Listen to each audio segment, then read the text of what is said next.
Seja bem-vindo à Revista Fórum, eu sou Carlito Neto, historiador e cientista político, e hoje eu estou aqui para trazer com vocês algumas informações extremamente importantes envolvendo o julgamento do Jair Messias Bolsonaro. Por quê? Porque nós estamos entrando numa semana que é decisiva para o processo que envolve ali o chamado núcleo crucial, que seria o núcleo golpista liderado por Jair Messias Bolsonaro. Por que, Carlito, que essa semana é uma semana extremamente importante e fundamental para essa discussão? Porque os golpistas de toda a trama que a gente acompanhou, né, depois da eleição de 2022, na verdade até antes da eleição eles começaram a tramar o golpe, colocaram em prática várias etapas depois da eleição, culminando com o 8 de janeiro, eles terão até a quarta-feira agora para entregar ali os seus argumentos finais, ou as suas considerações finais no processo, as chamadas alegações finais.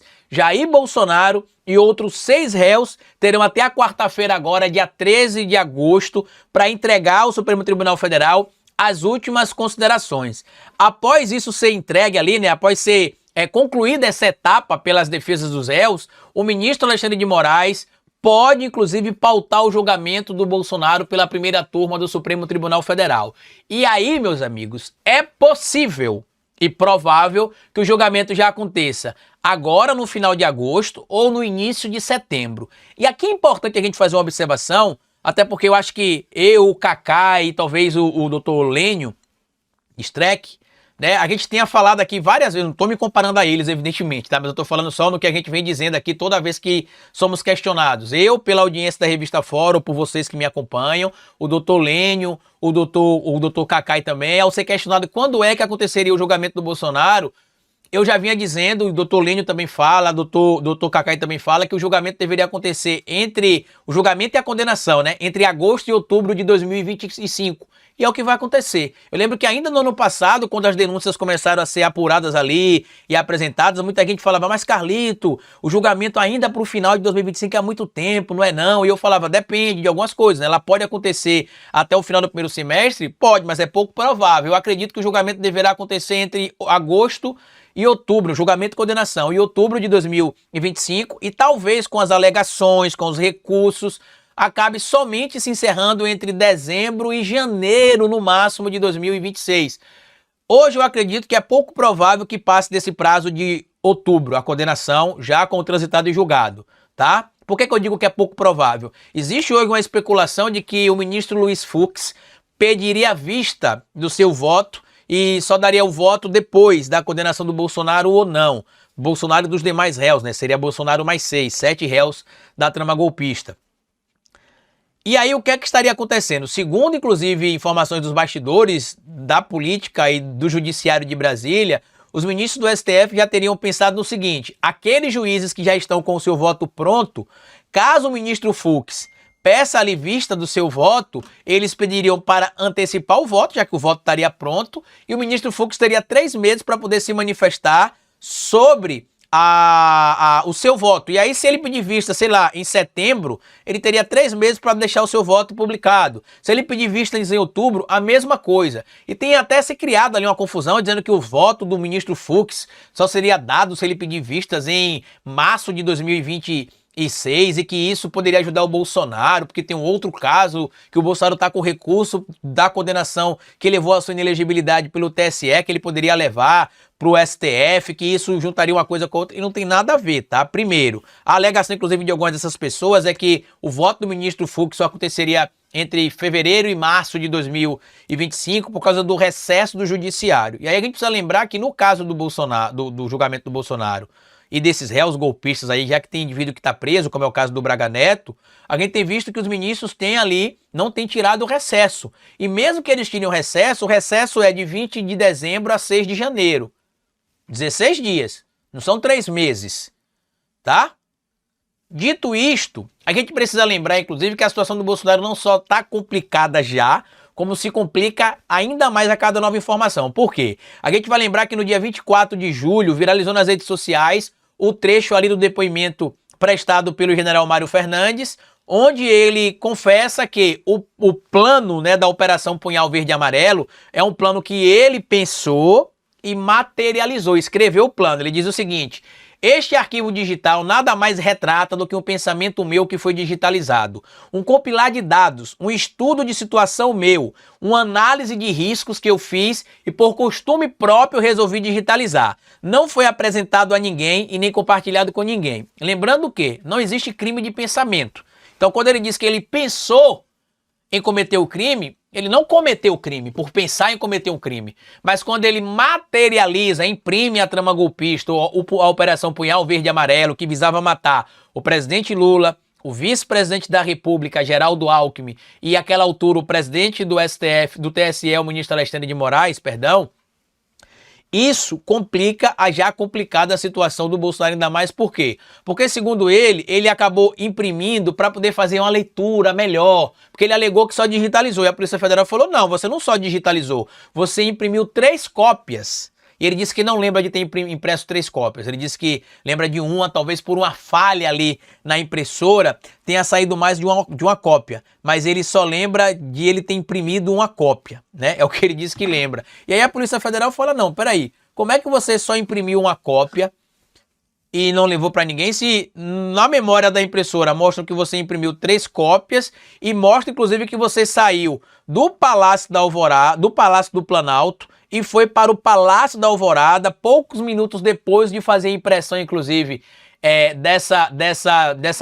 desse plano Punhal Verde e Amarelo, e teria inclusive encontrado com o Bolsonaro lá. Aí ele diz: eu imprimi para ler no papel, não para não forçar minha vista. Após isso, rasguei. Esse horário foi só uma coincidência em relação à minha atribuição administrativa e logística como secretário executivo. Não compartilhei esse arquivo com ninguém. Não é o que a materialidade da polícia aprova. Isso aqui já seria algo que já estaria complicando ainda mais o Bolsonaro, porque, como eu disse, punição para ele, na minha análise, de pelo menos 28 anos, pena mínima 28 anos. Não acredito que ele pegue uma pena inferior a isso, tá? Podendo chegar até o máximo, que é os 43. E lembrando, todas essas ameaças que o Eduardo Bolsonaro tem feito, tentativa de obstrução de justiça, né, coação no curso do processo, a mando do Jair Bolsonaro, segundo o que aponta a Polícia Federal, pode acabar pesando, inclusive, ali na dosimetria da pena do Jair Messias Bolsonaro, como um elemento agravante, que ao invés do indivíduo colaborar com o curso do processo, para deixar que o processo transcorra tranquilamente, calmamente, para que o melhor resultado seja apontado, o que o STF tem conseguido ver é que o Bolsonaro tem justamente feito o oposto, tem tentado atrapalhar ainda mais, inclusive tentado ameaçar e coagir ministros do STF para tentar com isso conseguir para si o resultado que ele acha que melhor lhe convém. E aí, meus amigos, já dada toda a desgraça que tinha sido dada para o Bolsonaro, hoje o Estadão publicou uma informação que até então não era pública, ou pelo menos eu não tinha encontrado em lugar nenhum, de um material que a Polícia Federal encontrou no celular do coronel da reserva do Exército, Flávio Peregrino. Carlito, quem era o Flávio Peregrino? O Flávio Peregrino era o assessor do general Braga Neto. E segundo as informações encontradas aqui pela Polícia Federal, que foram divulgadas pelo Estadão, no celular do Flávio Peregrino foram encontradas anotações, onde ele diz ali que o Exército estaria incomodado com a atuação do Bolsonaro de querer empurrar a culpa para os militares da tentativa de golpe. É que, inclusive, os militares só teriam ajudado o Bolsonaro porque sempre foi a intenção dele permanecer no poder, mesmo perdendo as eleições para o presidente Lula. Tá aqui, ó. Em anotações e documentos extraídos pela Polícia Federal do seu celular, o coronel da reserva do Exército, Flávio Peregrino, assessor do general Braga Neto, expõe o incômodo dos militares com a estratégia de defesa do ex-presidente Jair Bolsonaro de culpá-los por tramar golpe após a eleição presidencial de 2022. Em um documento, o coronel frisa que Bolsonaro era o líder das articulações e diz que os militares tentaram ajudá-lo porque sempre foi a intenção dele permanecer no poder após a derrota eleitoral. Olha que situação. Então, para quem estava em dúvida sobre prisão do Bolsonaro, condenação do Bolsonaro, não tem como não ter a condenação dele. Isso é um fato consumado, tá? Segundo, tem muita gente falando que por conta do estado de saúde do Bolsonaro, ele, caso condenado, automaticamente iria cumprir pena no regime domiciliar. Isso não é automático, tá? Deixa eu explicar para vocês por quê. Lembram do caso do Roberto Jefferson? O Roberto Jefferson tinha condição de saúde debilitada, inclusive enfrentando, não sei se ele voltou a ter um câncer, ou estava enfrentando as consequências de ter tratado um câncer. Mesmo assim, ele ficou no sistema fechado e saía para fazer tratamento. O Daniel Silveira, por exemplo, tem agora complicações no sistema nefrológico, né, no sistema, no rim dele, supostamente, e inclusive está agora fazendo um tratamento também com problema no joelho. O que está acontecendo? Ele foi para prisão domiciliar? Não. Ele está tendo, neste momento, inclusive, o direito de sair para fazer o tratamento médico fora do sistema carcerário, mas ele regressa para o sistema carcerário assim que ele conclui o seu tratamento ali. Então, é o que deve acontecer com o Bolsonaro.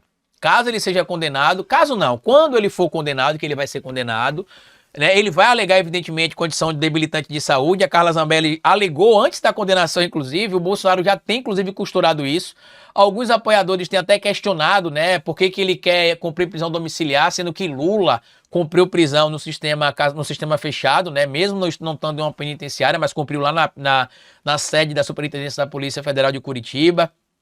Não aceitou colocar a tornozeleira eletrônica, como ele inclusive disse na época, tá? Então, não é automático. Eu tô vendo muita gente falando, mas ele vai ser condenado e vai cumprir prisão domiciliar. Não é bem assim. Por quê? Porque vão ser apresentados, evidentemente, os elementos pela defesa do Bolsonaro para pedir a decretação da prisão domiciliar ou o cumprimento da pena no sistema domiciliar, porém tem de ter uma fundamentação e tem de ter ali um convencimento dos magistrados de que realmente o problema de saúde dele é muito debilitante e que não teria como ele fazer o tratamento no sistema carcerário, algo que não parece ser o que os ministros tenderão a decidir, tá? Mas pode sim ter a possibilidade de ele cumprir a prisão em regime domiciliar. Não vou cravar aqui, evidentemente, porque a gente não sabe como é que está a condição de saúde do Bolsonaro hoje, mas a gente já tinha acompanhado que ele estava buscando criar uma narrativa de debilidade maior do que ele teria, tanto que para participar de atos ele estava sempre bom, mas toda vez que era para ir para fazer alguma coisa na justiça, ou quando chegava próximo de ele se complicar em alguma coisa,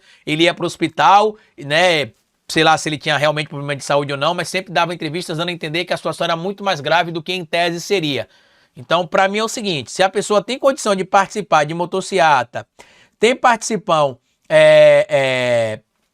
de participar de viagens em vários lugares do Brasil, participar de discurso em cima de trio elétrico e tudo, ele tem como cumprir, sim, a pena no sistema carcerário. O Braga Neto, inclusive, tem mais ou menos a mesma idade do Bolsonaro, está preso. Mas ele não tem debilidade de saúde. Deve ter algum problema de saúde, mas não deve estar alegando como o Bolsonaro, de que, meu Deus, eu não consigo cumprir a pena no sistema carcerário, Deus, vida, dor, né?